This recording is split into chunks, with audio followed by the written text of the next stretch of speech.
Hello everyone, welcome to my class. To continue with the third chapter of class 9 civics, that is constitutional design. In this video I will be focusing on the preamble of the Indian Constitution. This is the important section of this chapter, so please watch the video till the end, and this is important from exam point of view.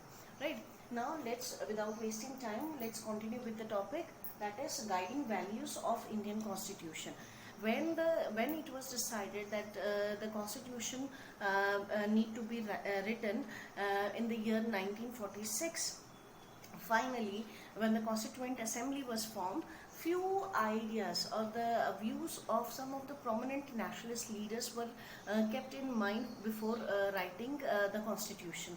Some of the prominent ones were the Mahatma Gandhi. Though he was not part of the Indian National Congress at that time, but his ideology, his views, his philosophy that he had given till so far, because he led many movements in India and he was the one who mobilized the people, and under his leadership the Indians have fought against the Britishers.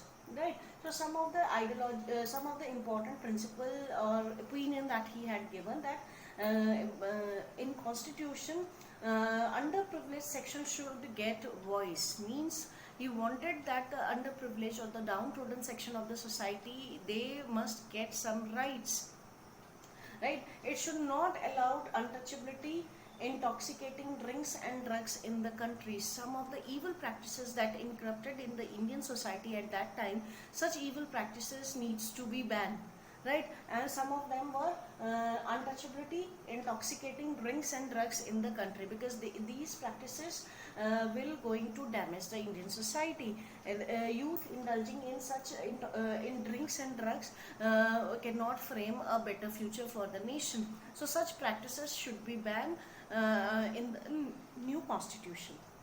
Right, then Dr. B.R. Ambedkar, a very important leading personality of that time, because he was the head of the drafting committee, and he himself belonged to a weaker section, downtrodden section, and he worked throughout his life for their upliftment.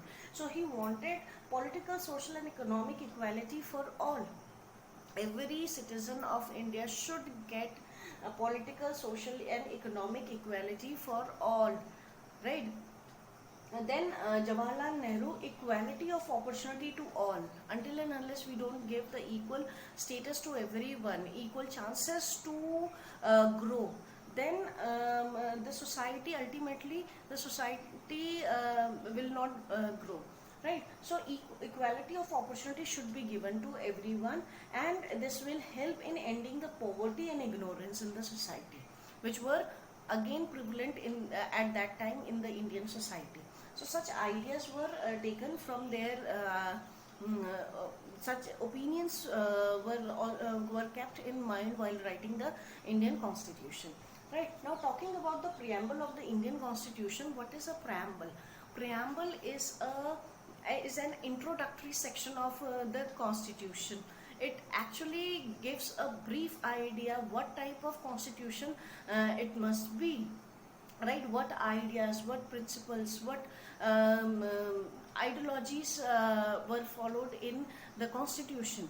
Right, so let's talk about the preamble of the Indian Constitution. Every single word which is written in the preamble has a definite meaning. So let's start let's try to understand the meaning of these words. We the people of India, having solemnly resolved to constitute India into a sovereign, socialist, secular, democratic republic.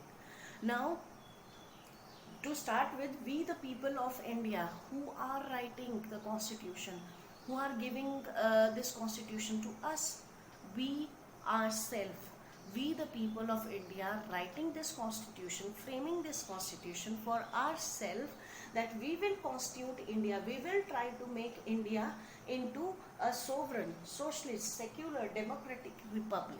Means sovereign, Indian government will going to take its decision independently. No foreign or external power can dictate us.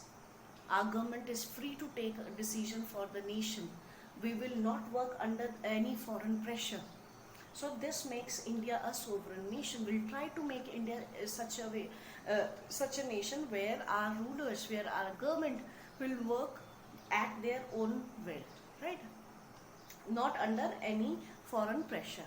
Then socialists will try to make India a socialist nation where there must be not only the political and social equality but economic equality too.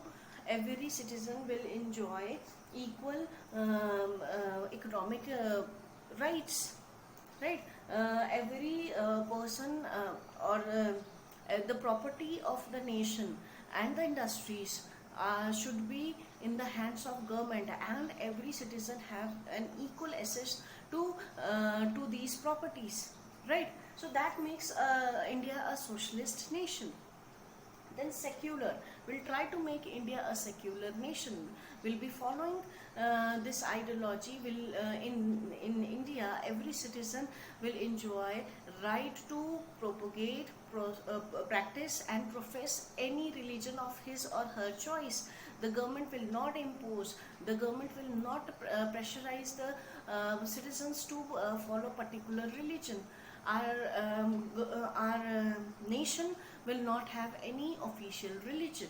So that makes India a secular nation, right? Where people are having freedom to follow any religion without any pressure.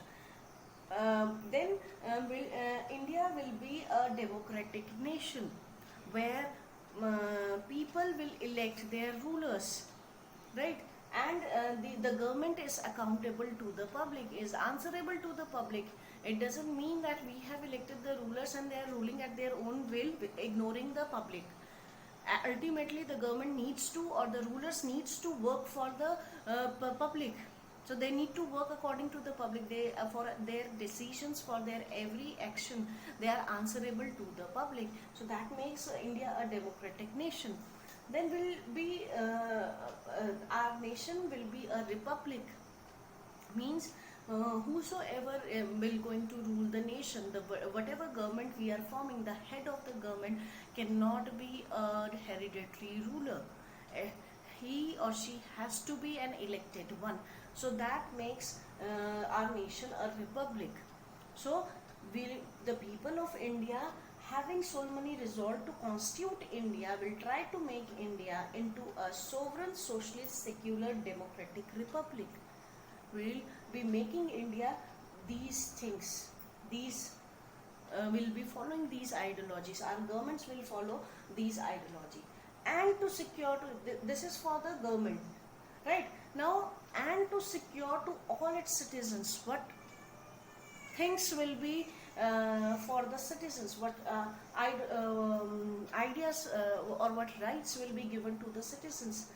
To secure to all its citizens justice, social, economic and political, will be giving justice to every citizen, Indian citizen, in social, economic and political sense, right?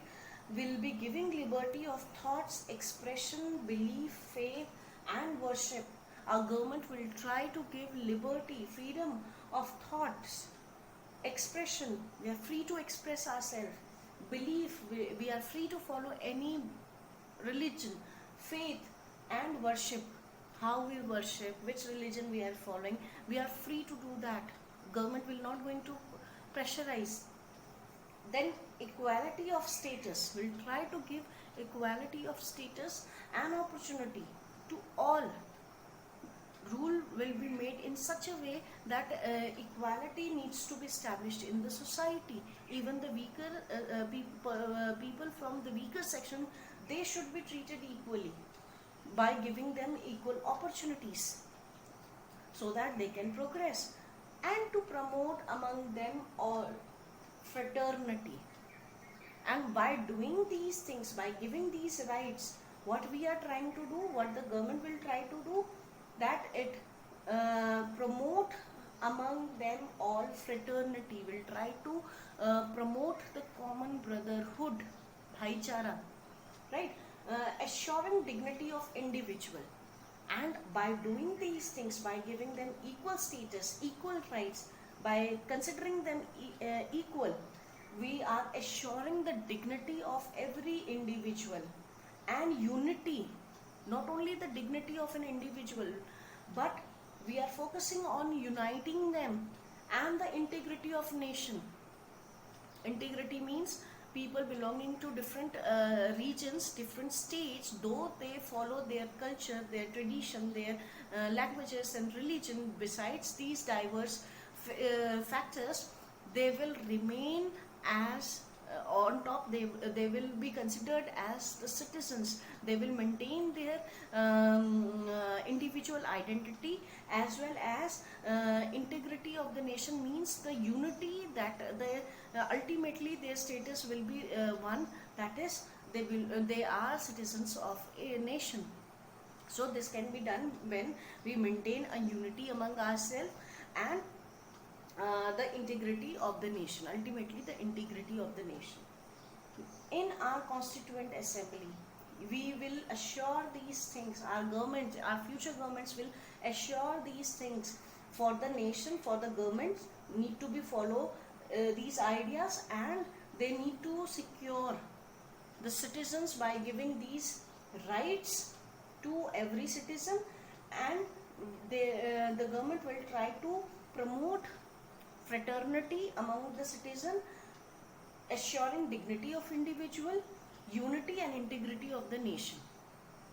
Now in our constituent assembly, this 26th day of November, the constitution making was completed on 26th day of November, 26th November. Do hereby adopt, enact and give to ourselves this constitution. We are writing this constitution, we as a citizen of India are writing this constitution, and we are giving this constitution to ourselves. So this is the meaning of the preamble of the Indian Constitution. Every single word has a meaning, and question can be asked on either sovereign, democratic, secular, socialist, justice, liberty, equality. On any word the question can come. Explain how India is a secular nation. Explain how the sovereignty of India is maintained. How the government practice, how the Indian government can be called a sovereign government. Right? How India is a republic nation. Such questions can be asked. So the meaning of these words should be clear in your mind, so that you can write your answers. So this is all about the preamble of Indian Constitution. Hope you like this video. Please like, share and review, and subscribe this channel. Thank you for watching.